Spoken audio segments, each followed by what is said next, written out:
Good evening. We're coming on the air with the Alabama manhunt for whoever's behind what police describe as a possible murder-for-hire plot. Feels and looks like a military-style weapon to me. Tell me, does it belong on our domestic streets? There have been 12 people killed in the city of Birmingham in the last week. Authorities believe the attack was targeted and say a fully automatic weapon was used before the suspects fled the scene by vehicle. Bessemer, Alabama, isn't just dangerous. It's statistically one of the most violent places in America, and the numbers are worse than you think. We're talking about 2,368 violent crimes per 100,000 residents in 2025. To put that in perspective, that's 486% higher than Alabama's state average. You have a 1 in 42 chance of becoming a victim of violent crime here. 1 in 42. Think about that for a second. Look around your neighborhood, count 42 people, and statistically, one of them will be victimized by the end of the year. The robbery rate alone tells a devastating story. Bessemer sees 297 robberies per 100,000 people, while the state average sits at just 75. That's nearly 4 times higher. And here's the thing that makes it even more brutal. We're talking about a city of only 27,000 residents. This isn't Chicago or Detroit with millions of people where crime gets spread out across massive populations. This is concentrated violence in a relatively small community where everyone knows everyone, where the trauma is personal and inescapable, where your neighbor's tragedy becomes your reality. But Bessemer's violence doesn't exist in a vacuum. Just 15 miles northeast sits Birmingham, Alabama's largest city with 196,000 people. Birmingham recorded 153 homicides in 2024, the deadliest year since 1933, since the depths of the Great Depression. Let that sink in. Not since the economic collapse that defined a generation, not since breadlines and Dust Bowl migrations, has Birmingham seen this much blood on its streets. The homicide rate in Birmingham hit 77 per 100,000 inches, 2024, compared to the national average of 6.5. That's nearly 12 times higher than what most Americans experience in their daily lives. And while there's been a 47% drop in murders during the first quarter of 2025, bringing it to the lowest level since 2017, that still means bodies are dropping regularly in a city that can't seem to break free from cycles of violence that have defined it for decades. Property crimes paint an equally grim picture. Birmingham's property crime rate stands at 5,200 per 100,000, more than double the national rate of 1,950. Bessemer's even worse at 7,931 per 100,000. We're talking about theft, burglary, vandalism, happening at rates that make everyday life feel like you're constantly watching your back, constantly worried about what you'll come home to, constantly calculating whether that store run after dark is worth the risk. The economic impact is staggering when you really break it down. Each household in Bessemer pays an estimated $1,500 annually in crime-related costs, whether that's higher insurance premiums, security systems, replacing stolen property, or simply the economic drain of damaged businesses that can't afford to stay open. Birmingham households pay $1,304 across Alabama. The projected cost of crime for 2025 is $2.7 billion. That's money that could go to schools, infrastructure, healthcare, opportunities. Instead, it's swallowed by the consequences of violence, absorbed by a system trying to manage chaos rather than prevent it. But here's where it gets interesting when you really dig into the data. When you look at the numbers through different lenses, Bessemer actually edges out Birmingham in per capita intensity, despite Birmingham's higher total volume. Bessemer, with its 27,000 people, experiences violence at a concentration that earned it the title of most dangerous city in America. In some 2023 reports, a label is carried into 2025 like a scarlet letter. Birmingham dominates headlines because 153 murders sounds more dramatic, more newsworthy than Bessemer's 12 first-quarter homicides. But when you adjust for population size, when you look at the lived experience of residents, Bessemer's reality is arguably more terrifying on a day-to-day basis. And both cities share something critical that can't be ignored. They're predominantly African American, with populations between 80 and 90% Black. Poverty rates tell part of the story, but not all of it. Bessemer's poverty rate sits at 32.5% in 2025, while Birmingham's is 26.1%. Compare that to the national average, hovering around 12%. And you start to see the structural failure at play, the decades of disinvestment and abandonment that created these conditions. These aren't random numbers on a spreadsheet. They represent real people living under constant threat. They represent parents who can't let their kids play outside without worry. They represent businesses that close early because staying open after dark isn't worth the risk of robbery or worse. They represent emergency rooms that have become assembly lines for gunshot wounds, doctors and nurses who've seen more trauma than combat medics. They represent funeral homes that can't keep up with demand, morticians who've become counselors for grieving families who've lost young men to violence that never seems to end. One resident described it perfectly, capturing the absurdity in terror. You go to the club, you're bound to get killed. You go to a basketball game, you're bound to get killed. You go to a football game, you're bound to get killed. Even leisure activities, the things that should bring communities together, the simple joys of watching your nephew play sports or going out with friends on a Friday night, these have become potential death traps where the wrong look, the wrong words, the wrong colors can end your life. Bessemer wasn't always synonymous with violence and despair. There's a reason they called it the Marvel City.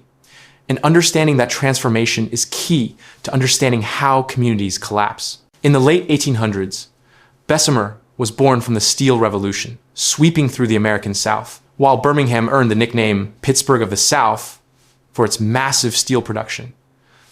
Bessemer specialized in iron ore processing, becoming a crucial link in the industrial chain that built modern America. The city was literally built around the mills, around the promise of industrial jobs that could lift working families into middle-class stability, that could turn sweat and labor into homeownership and dignity. During the Great Migration, from 1910 through the 1972, African Americans fled the oppressive conditions of the rural Deep South, seeking opportunity in industrial centers across the country.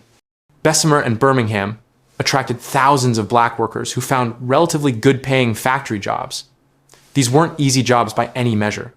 The work was brutal, dangerous, physically destroying. Men worked 12-hour shifts in temperatures that could melt steel, breathing air thick with particles that would eventually destroy their lungs. But they offered something previous generations couldn't access: a paycheck that could support a family, buy a home, send kids to school, build a future that looked different from sharecropping and Jim Crow terror. The Marvel City nickname reflected that optimism, that sense of possibility. This was a place doing something remarkable, transforming raw materials into the steel that built skyscrapers, bridges, the infrastructure of the American century. The mills ran around the clock, 3 shifts keeping the furnaces hot. Neighborhoods grew around them, row houses where workers lived within walking distance of the plants. Local businesses thrived serving the workers: grocery stores, barbershops, restaurants, churches. There was genuine community built on shared labor and shared hope, on the idea that hard work could lead somewhere better. Then came the 1982, and everything changed. Deindustrialization hit the American Rust Belt like a tsunami, and southern industrial cities weren't spared. One by one, the steel mills shuttered as global competition and changing economics made domestic production unprofitable. Bessemer watched its economic foundation crumble in real time. Birmingham's larger and more diversified economy absorbed some of the shock, but Bessemer, so dependent on those mills, so built around that single industry, collapsed like a building with its supports removed. By the time we hit the 2000s, poverty rates had skyrocketed past 30% and kept climbing. The 2025 census data shows Bessemer at 32.5% poverty, one of the highest rates in Alabama and among the highest in the nation. Jobs that paid $15 to $20 an hour in 1,980 seconds money. Jobs with benefits and pensions and stability, those vanished overnight. They were replaced by minimum wage service work at fast food restaurants and gas stations, or by nothing at all, by unemployment that stretched from months into years into permanent displacement from the labor force. The infrastructure built to support a working population, schools, recreation centers, community programs, parks. All of it lost funding as tax bases evaporated. Buildings that once buzzed with activity became abandoned shells. The mills themselves, once the pride of the city, turned into rusting monuments to a dead era. Massive structures slowly being reclaimed by nature, while scrappers stripped them for copper and metal. One resident who grew up south of Birmingham remembered the transformation with painful clarity. The Montgomery Mall was magical in the 80 seconds. Quarters for arcade games, family shopping trips. By the 2000s, black youth fights escalated to shootings. Now it's a blighted ghetto. That progression from innocent childhood memories to normalized violence captures the transformation perfectly. What changed wasn't the people. It wasn't some sudden cultural shift or moral collapse. It was the economic devastation that destroyed opportunity and replaced it with desperation. The historical context goes even deeper. And you can't understand these cities without understanding their civil rights history. Birmingham's past can't be separated from its present. In 1963, Birmingham earned the nickname Bombingham after a series of racially motivated bombings, including the 16th Street Baptist Church bombing that killed 4 young black girls, Addie Mae Collins, Cynthia Wesley, Carol Robertson, and Carol Denise McNair. The city was ground zero for some of the civil rights movement's most intense confrontations, where Bull Connor's police dogs and fire hoses became symbols of Southern resistance to integration. That legacy created deep institutional distrust that persists to this day. One testimony stands out. Young child in Birmingham in the 60 seconds, men in suits in dark cars, question mom about neighbors, then spotlights, shouts, SWAT. 5 kids, no phone or car, mom terrified. We fled Alabama in days. That trauma, that fear of authority, that sense of being targeted and surveilled and threatened by the very institutions supposed to protect you, it doesn't just disappear. It gets passed down through generations like genetic memory, creating communities where cooperating with police feels like betrayal, where authority is assumed hostile until proven otherwise. The geographic divisions in Bessemer, North Side versus South Side, trace back to segregation-era policies that carved the city along racial lines. These weren't just neighborhood names. They were racial boundaries, enforced by law and violence, by redlining and deed restrictions, and the threat of arson and murder for anyone who crossed them. Even today, decades after legal segregation ended, those territorial divisions matter. Gang affiliations often follow those old lines. Blood sets and Crips cells operate in areas that were carved out 60 years ago by racist housing policies, turning barriers created by white supremacy into battle lines for black-on-black violence. Bessemer's current demographics, 80 to 90% African American, reflect white flight that accelerated as the mills closed and crime increased. The people who had options, mostly white families with wealth and mobility, left for safer suburbs. The people who didn't have options, mostly black residents with limited wealth and no way to escape, stayed. And they inherited a city with crumbling infrastructure, vanishing jobs, rising violence, and growing desperation. A perfect storm of abandonment and decay. The economic void created by de-industrialization didn't stay empty long.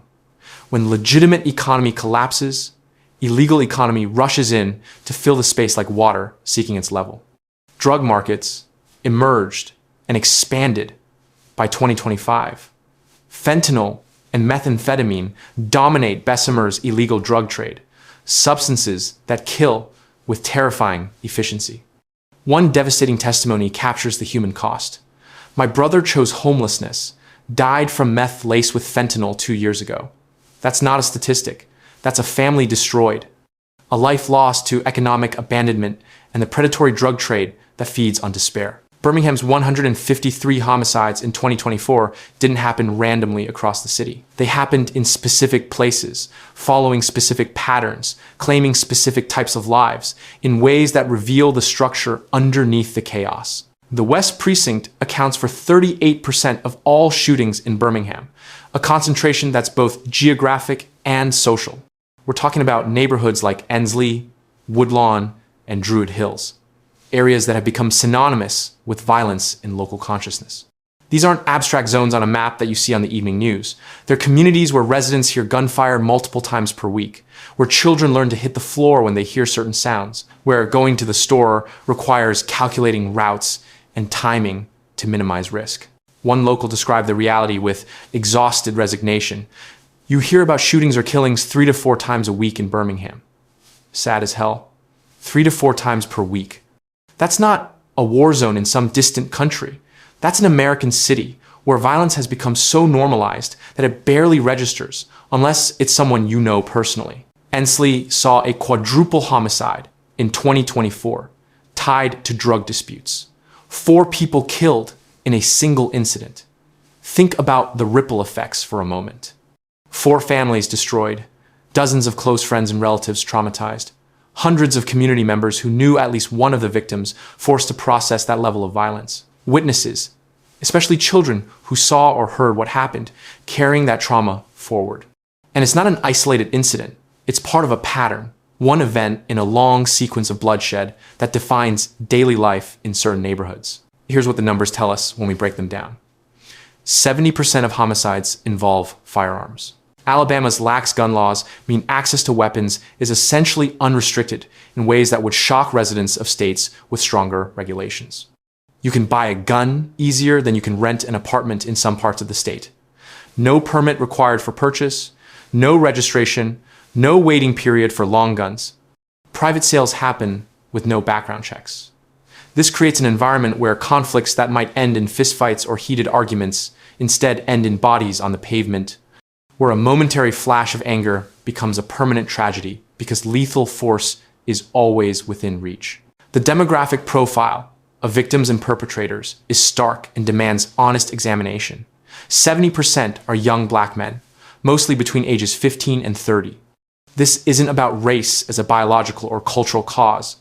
It's about poverty and opportunity and the way structural racism has concentrated disadvantage. Reports from the Public Affairs Research Council of Alabama make clear that poverty, not race itself, is the determining factor. But when you have communities that are both predominantly black and economically devastated, when decades of discrimination have created these pockets of concentrated disadvantage, the violence concentrates there in ways that feel racially defined, even when the root causes are economic and structural. Aggravated assaults in Birmingham topped 1,200 inches the first half of 2025, up 2% from the previous year.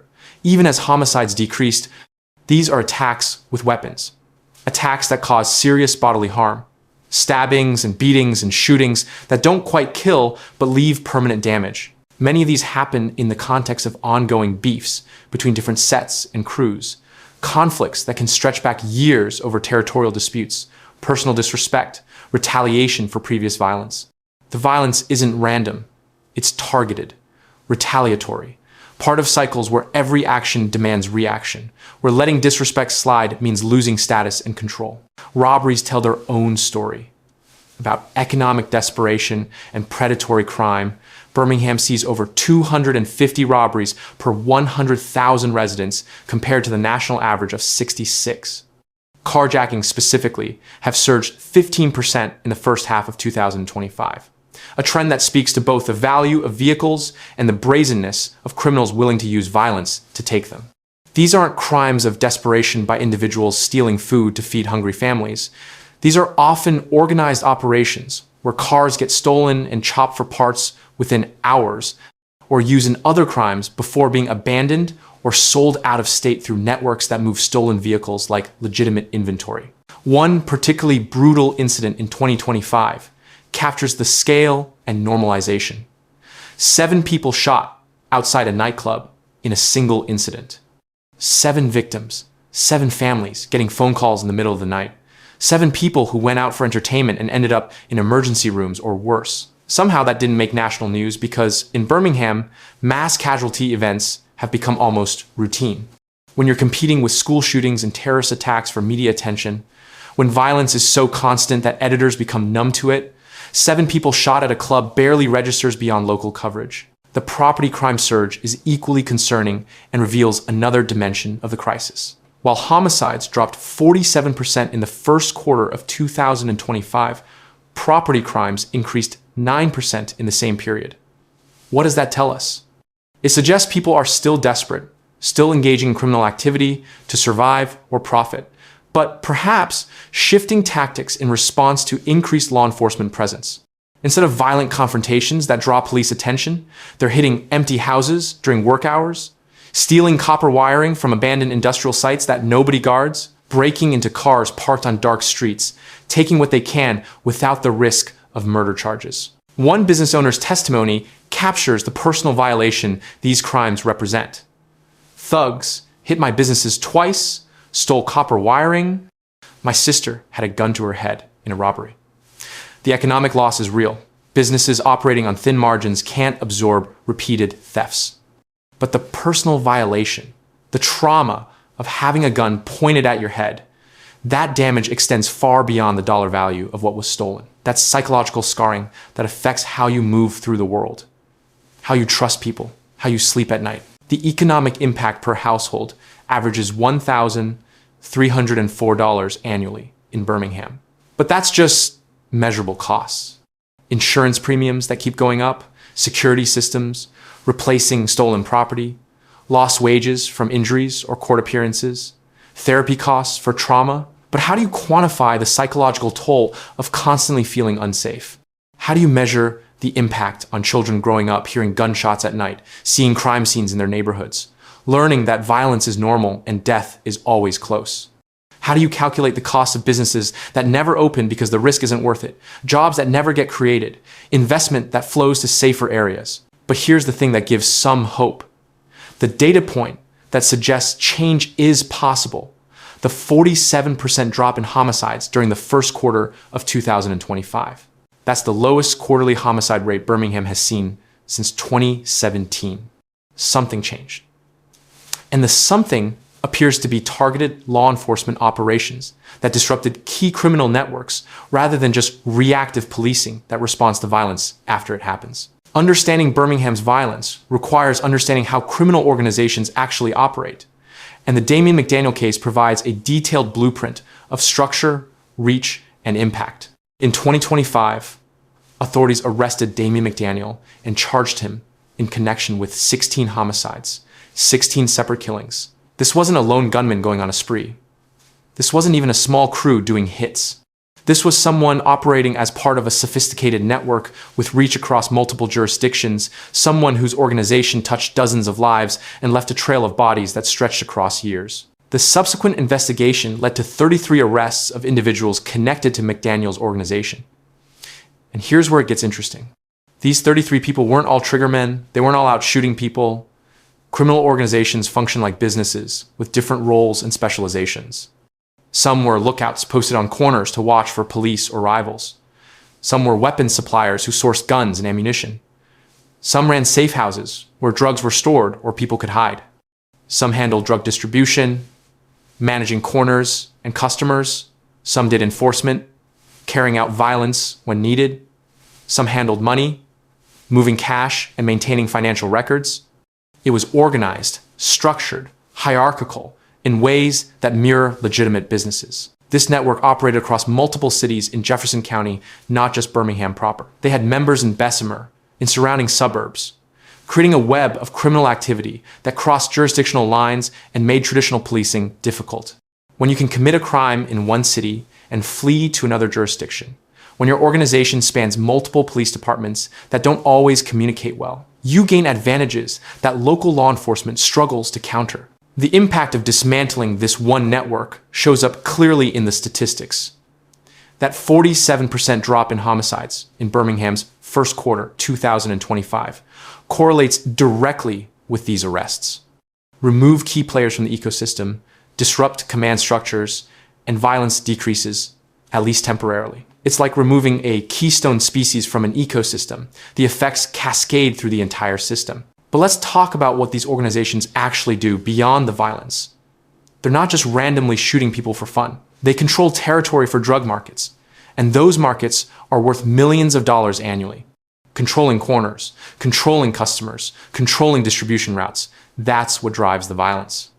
When another crew tries to move in on your territory, when someone starts selling on your corner, Violence is how you defend your economic interests in a market where you can't call the police or sue in court. Bessemer and Birmingham's fentanyl and methamphetamine trade generates enormous cash flow. And that money has to be controlled, moved, laundered. Fentanyl in particular has transformed the drug market because of its potency and profitability. A tiny amount can kill, which makes it dangerous for users, but extremely profitable for dealers who can cut it into other drugs to increase volume and addictiveness. Safe houses operate in plain sight, often in low-income apartment complexes where turnover is high and neighbors mind their own business out of fear. One testimony described an apartment complex where 36-plus residents on bond for violent crimes lived. Think about that environment for a moment. You're a single mother trying to raise kids in an apartment building where 36 of your neighbors are awaiting trial for violent felonies. They're out on bond, which means they're accused but not convicted. But the concentration tells you something about who controls that space. AKs and ammunition get found in raids. Residents shoot at police during investigations, not out of ideological opposition, but because getting caught means decades in prison and losing everything. The testimony continued. This is just the tip of the iceberg. You don't know the hell. That last line matters because it acknowledges that what gets reported, what makes the news, what shows up in statistics, that's only the visible portion. The full scope of violence, intimidation, and control happens in shadows. The ghost gun problem adds another technological layer to an already complex situation. These are weapons assembled from parts purchased online or through private sales. No serial numbers, untraceable through normal channels. SWAT teams conducting raids in 2025 found multiple ghost guns, which tells you these organizations have adapted to make prosecution harder. Even if you catch someone with a gun, if there's no serial number, connecting it to previous crimes becomes nearly impossible. Territorial control follows old patterns but adapts to modern realities. Bloods and Crips affiliates operate in Birmingham and Bessemer, but they're not monolithic organizations with centralized command. They're local sets with loose affiliations to larger networks, branding that carries weight but operates independently. North 19th Street in Bessemer, Ensley in Birmingham. These areas have specific sets controlling specific blocks, and those boundaries get defended with violence. The violence is both economic and cultural, and you can't separate the two. Yes, they're fighting over drug markets and money, but there's also a respect and reputation component that matters in communities where traditional paths to success and status have been blocked by economic collapse. In neighborhoods where you can't become a lawyer or doctor or business owner because those paths were closed off by failing schools and lack of opportunity, street reputation becomes currency. It becomes how you gain status, how you command respect, how you prove your worth in a system that has told you in every other way that you're worthless. One young man's testimony captures this with brutal honesty. You don't get your respect unless you catch a body. That's just how it is. Catching a body means killing someone. Respect requires murder. Think about that value system for a moment. How completely inverted it is from mainstream society's values. And then think about what creates that inversion. It's not innate. It's not cultural tradition. It's adaptation to an environment where normal rules don't apply. The glorification of violence in local music and social media amplifies this dynamic. When asked about drill music's impact, one person said, "Some take that and get inspired to do dumb stuff, but some change their family's life." The music reflects the reality, but also reinforces it, creating a feedback loop. Drill music tells stories of street life, of violence and loss and survival, and it resonates because it's real. But it also normalizes and glorifies that violence, making it seem inevitable, making it seem like the only path to success. What's particularly tragic is how young people get pulled into this system. Multiple testimonies mention kids jumping off the porch at 13, 14, 15 years old. That phrase, jumping off the porch, it means leaving childhood behind and entering the streets, making that choice or having it made for you by circumstances. One described going in and out of jail since age 14 to 15, with his longest stretch of freedom being 8 to 9 months after a 2-year sentence. By the time he's 20, he spent more of his teenage years incarcerated than free. The recruitment process exploits economic desperation in ways that are systematic. Lights getting cut off, water getting shut off, no food in the house. These aren't abstract problems or hypotheticals. They're immediate crises that make the quick money of drug dealing or robbery look like the only option, the only way to keep your family from being homeless or hungry. One testimony: lights getting cut off, water getting cut off. That's why I started.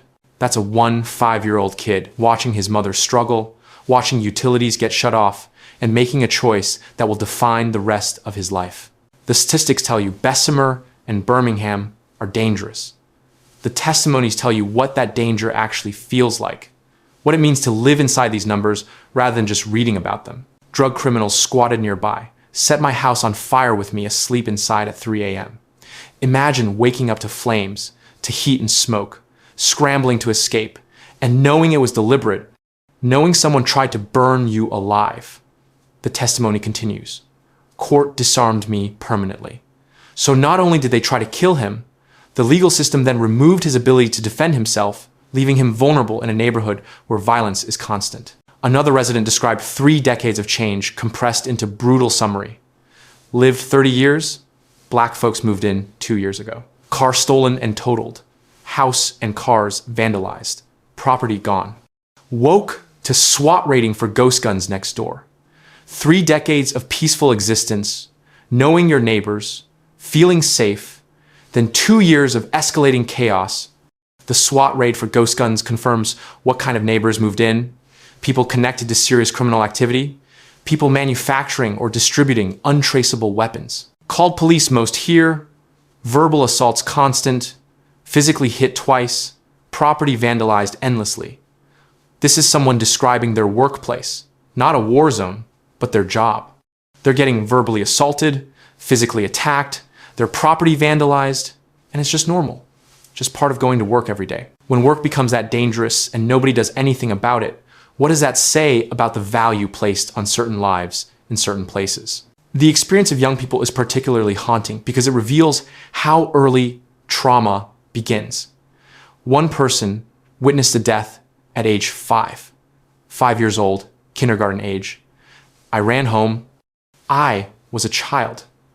When asked how that affected him, the response was chilling in its flatness. It was one of my people, so I didn't really care. I just ran home. The normalization is complete.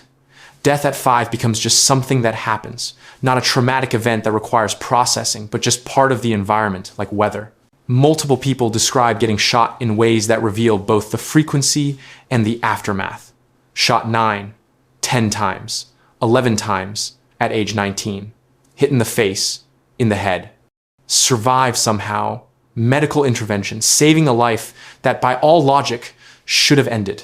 When asked what happened, knew my car, came up on my car and shot me. They knew who did it, recognized the attackers, and when asked if he wanted the person in prison, the answer was just no. Because prison isn't the justice system in these communities. It's not how you handle being shot. Street justice is, retaliation is. But involving police is seen as weakness or betrayal. The trust issues are pervasive and extend even to family. Can't trust nobody. My own family robbed me while my little boy was in there. Your own blood relatives robbing you while your child is present in the home. The violation isn't just material. It's not just about losing money or property. It's fundamental betrayal of the most basic human bonds. The idea that family should be safe, that your relatives should protect you rather than victimize you. The concept of backdooring came up repeatedly in testimonies, and it's worth explaining because it captures a specific type of betrayal. Backdooring means people close to you, people you trust, people in your circle, setting you up to be robbed or killed. They're the ones who tell rivals where you'll be, what you have, when you're vulnerable. The motivations are usually greed, jealousy, envy. Broke ones ain't doing good, but they're talking. People who are struggling financially become resentful of anyone doing even slightly better, and that resentment can turn lethal when they decide they'd rather take what you have than work for their own. Addiction emerged as a massive coping mechanism throughout the testimonies, a way to manage trauma and fear and loss. 1, 2, 4-year-old described being on Percocet for 5 years straight, starting at 19. When he tried to quit 4 months earlier, He had seizures for 3 straight days until he took another pill and the seizures stopped. I wish I could quit, but it's hard. The physical dependency is real. The withdrawal can literally kill you. But there's also psychological dependency on having something that numbs the pain. His friend gave him his first perk, and when confronted about whether that made him a bad friend, the response was defensive, but acknowledging the complexity. Because in that environment, everyone's using something to cope. Pills, lean, alcohol, weed, whatever gets you through the day. And sharing drugs is how you show care, how you help your friends deal with the same trauma you're dealing with. If I have a studio session, and by the time I get there, I ain't got no perks, no drink, or no pills, I'm leaving. I can't do anything sober anymore. That level of dependency, where creativity and basic functioning require being high, that's devastation. This is someone who literally cannot work, cannot create, cannot function without substances. And this isn't unique to him. It's epidemic across these communities where trauma is constant and coping mechanisms are limited. The impossibility of leaving the streets came up repeatedly in ways that reveal how trapped people feel. You can never leave the streets, even if you go out of town. If they see you and want to do it, they will. Geography isn't protection. Moving to another city doesn't erase your past, doesn't end beefs, doesn't make you safe. One testimony described a friend who left the streets completely, got a legitimate job working out of town, came back for 1 week to visit family, and got killed. He'd left, he was clean, he was working, he was doing everything right, and it didn't matter. His past caught up in 7 days. What makes Bessemer and Birmingham's situation so intractable, so resistant to simple solutions, isn't just current conditions. It's how past and present lock together in ways that make escape almost impossible without massive intervention. The deindustrialization of the 1,980 seconds destroyed the economic foundation these cities were literally built upon. Bessemer went from Marvel City, a name that suggested wonder and achievement, to a ghost town dotted with abandoned industrial sites. Those steel mill jobs that paid decent wages, with benefits and pensions. Jobs that let a man support a family on one income. Those vanished essentially overnight in economic terms, and nothing replaced them. No new industry moved in, no economic development plan created alternatives, just a void that filled with desperation. By the 2000s, poverty exceeded 30% and has stayed there or gotten worse for 2 decades. The 2025 census data shows Bessemer at 32.5% poverty, one of the highest rates in Alabama and among the highest in the entire nation.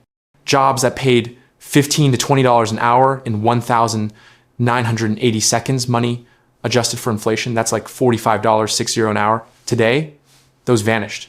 They were replaced by minimum wage service work at fast food restaurants and gas stations paying $7.25 an hour with no benefits, or by nothing at all, by unemployment that stretched from months into years into permanent displacement from the labor force. Birmingham's larger and more diversified economy helped it weather the collapse better, but significant damage still occurred. The middle class that could afford to leave, that had equity in homes and savings and job skills that transferred, they left.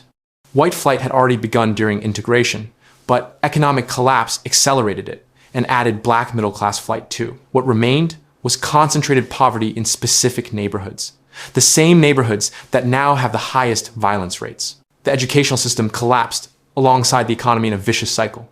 Schools in high-poverty areas don't have resources because they're funded by property taxes and property values have cratered. Teachers burn out quickly, unable to cope with the challenges of teaching traumatized kids in underfunded buildings. The good teachers leave for suburban districts that pay better and have fewer problems. Students don't see paths to success that don't involve streets or sports or rap, because those are the only visible success stories from their communities. One testimony captured this perfectly. No doctors or lawyers to look up to, only rappers or athletes. When your only visible role models are people who made it through entertainment or athletics, and you know the odds of success in those fields are infinitesimal, maybe 1 in 10,000 makes it, what do? How do you maintain hope? How do you stay in school and study when you don't personally know anyone who succeeded that way? when every successful person you see on social media made it through music or sports or streets. The addiction crisis compounds everything, layering another disaster on top of existing problems. Fentanyl and methamphetamine availability is near universal in these communities. One person died from meth laced with fentanyl 2 years ago after choosing homelessness. The opioid epidemic hit these communities particularly hard because it arrived on top of existing trauma, existing economic devastation, existing hopelessness.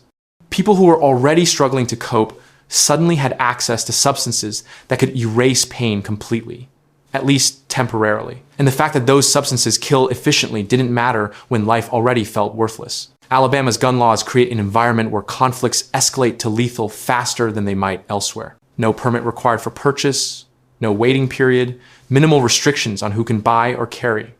70% of Birmingham's homicides involve firearms. When guns are everywhere, when they're easier to get than driver's licenses, when every argument happens with the knowledge that someone might be armed, tempers that might cool given time instead flash into violence. And once guns come out, once shots are fired, there's no taking it back. The historical legacy of civil rights era trauma created institutional distrust that persists and gets reinforced. Communities that experienced police brutality during the 1,960 seconds, that saw authorities side with white supremacists, that had family members beaten or killed by law enforcement, those communities don't trust police even when they desperately need help. And that makes solving crimes harder, prosecuting criminals harder, preventing violence harder because the community won't cooperate, won't testify, won't provide information even when they want the violence to stop. The cycle becomes self-perpetuating in ways that feed on themselves. Poverty creates desperation. Desperation creates crime as people try to survive by any means. Crime creates trauma as people witness and experience violence. Trauma creates psychological damage, PTSD, depression, anxiety. Psychological damage creates more violence as people respond to triggers with aggression, as they self-medicate with drugs, as they make impulsive decisions.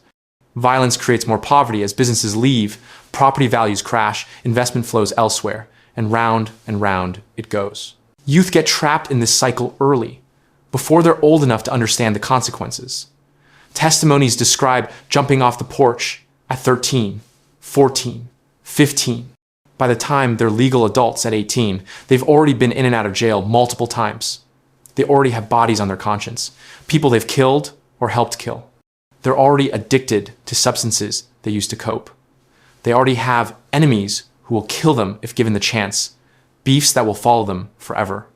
And they can't leave because the streets follow you everywhere, because geography isn't protection when people have long memories and access to cars and social media that broadcasts your location. One particularly brutal aspect that keeps coming up. Even if you leave and get clean and get a legitimate job, coming back even briefly can be fatal. The friend who worked out of town legitimately, who was doing everything right, came back for a week to visit family and got killed. A week. 7 days was enough for someone to find him and end his life. What does that tell young people trying to leave? It tells them there's no escape, that the past is permanent, that once you're in the streets, you're in for life, whether you want to be or not. Despite everything, despite the overwhelming weight of statistics and testimonies and structural problems, there are signs that change is possible if we're willing to face hard truths and commit to real solutions. Birmingham's 47% drop in homicides during the first quarter of 2025 is genuinely significant. That's not a small fluctuation. That's a massive reduction that brings the quarterly rate to its lowest point since 2017. It proves that targeted law enforcement, when done intelligently with good intelligence and coordination, can disrupt violence patterns. The Damien McDaniel arrests, taking down a network of 33 people connected to 16 homicides that made a measurable difference in real time. Intervention programs showed a 22% reduction in youth gang recruitment in 2025, and that number matters more than it might seem. These programs work with at-risk kids before they jump off the porch, providing alternatives to street life, mentorship from people who've lived that life and escaped, resources that make legitimate paths seem possible. 22% isn't 100%, but it's 22% of kids who might avoid prison, might avoid death, might break cycles that have defined their communities for generations. Technology is helping in ways that weren't possible even 5 years ago. Birmingham uses drones for faster response times to shootings, which means getting medical help to victims quicker, securing crime scenes faster, potentially saving lives that would have been lost in the past. Gunshot detection systems can alert police to shots fired within seconds before anyone even calls 911. These tools don't prevent violence, but they can reduce the body count. Nearby Vestavia Hills, a safer suburb with very different demographics and economics, achieved a 30% crime reduction through community policing initiatives. When residents and police actually work together, when trust exists between law enforcement and communities, violence decreases. That model could theoretically scale to places like Bessemer and Birmingham, but it requires healing decades of institutional distrust, and that's not something that happens quickly or easily. The reality is complicated, though, and we can't ignore the contradictions in the data. While homicides decreased 47%, property crimes increased 9% in the same period. People are still desperate, still committing crimes, just different types. They're stealing instead of killing, which is better in terms of body count, but still represents communities in crisis. And with poverty rates at 32.5% in Bessemer and 26.1% in Birmingham, economic desperation isn't going anywhere soon without massive investment. Structural issues remain unaddressed at the state level.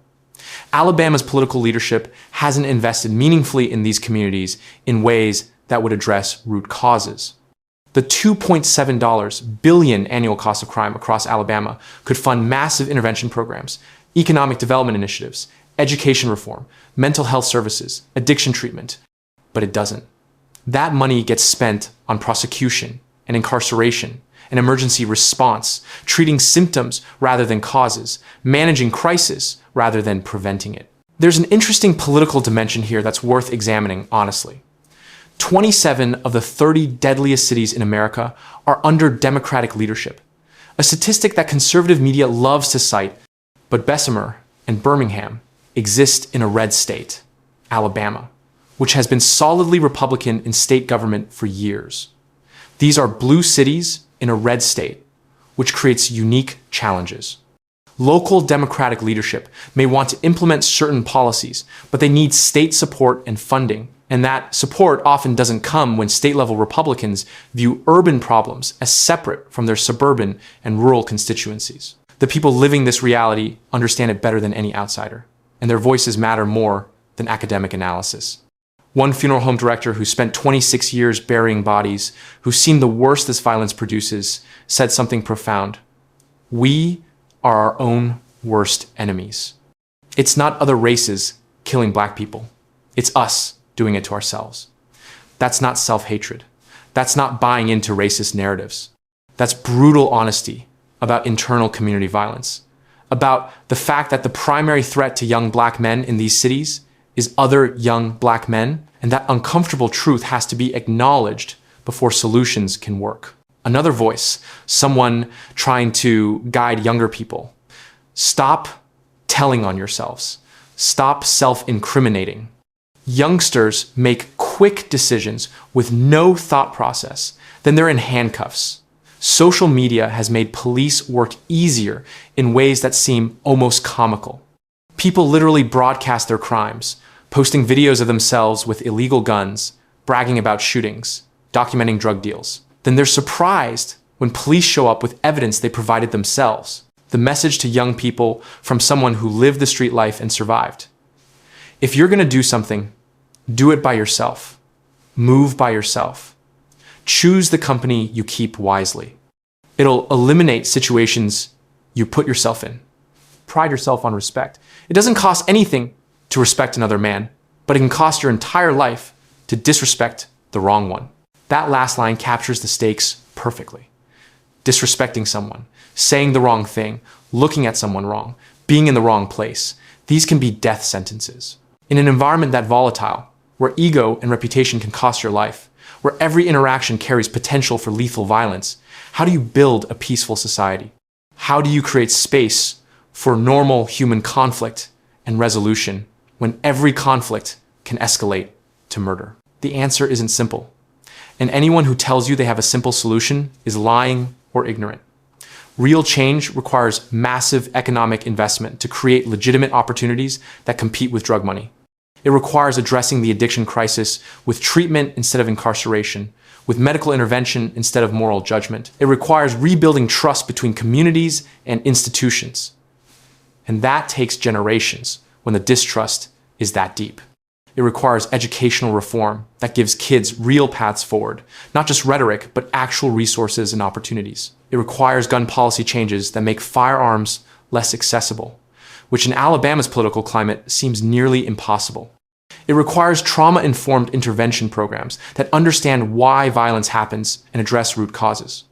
It requires a generation-long commitment to breaking cycles that have been building for 40 years. Bessemer and Birmingham in 2025 represent America's urban crisis in concentrated form. The numbers: 2,368 violent crimes per 100,000 inches Bessemer, 153 homicides in Birmingham in 2024. Those aren't just statistics for policy debates. Their lives cut short before they really began. Their families destroyed by loss they'll never fully recover from. Their communities traumatized to the point where violence feels normal and safety feels impossible. Their potential unrealized. All the doctors and teachers and artists and leaders who never became those things because they died at 17 or went to prison at 15 or got addicted at 14. The question isn't whether these cities are dangerous.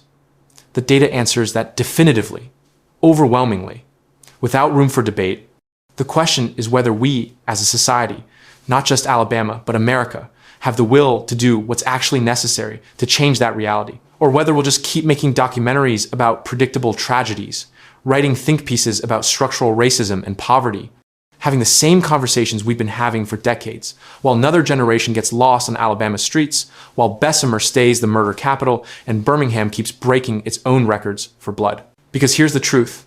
Nobody wants to say out loud, we know how to fix this. We have examples from other countries, from other cities, from specific programs that work. We know poverty drives crime. We know addiction needs treatment.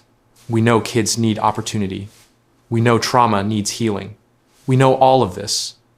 What we lack isn't knowledge, it's will. We lack the collective will to spend money on prevention instead of punishment, to invest in communities instead of abandoning them, to treat urban violence as the public health crisis it is, instead of a moral failing of individuals. Until that changes, until we decide these lives matter enough to do the hard work, Bessemer and Birmingham will keep producing the same statistics, the same testimonies, the same funerals for young men who never had a real chance.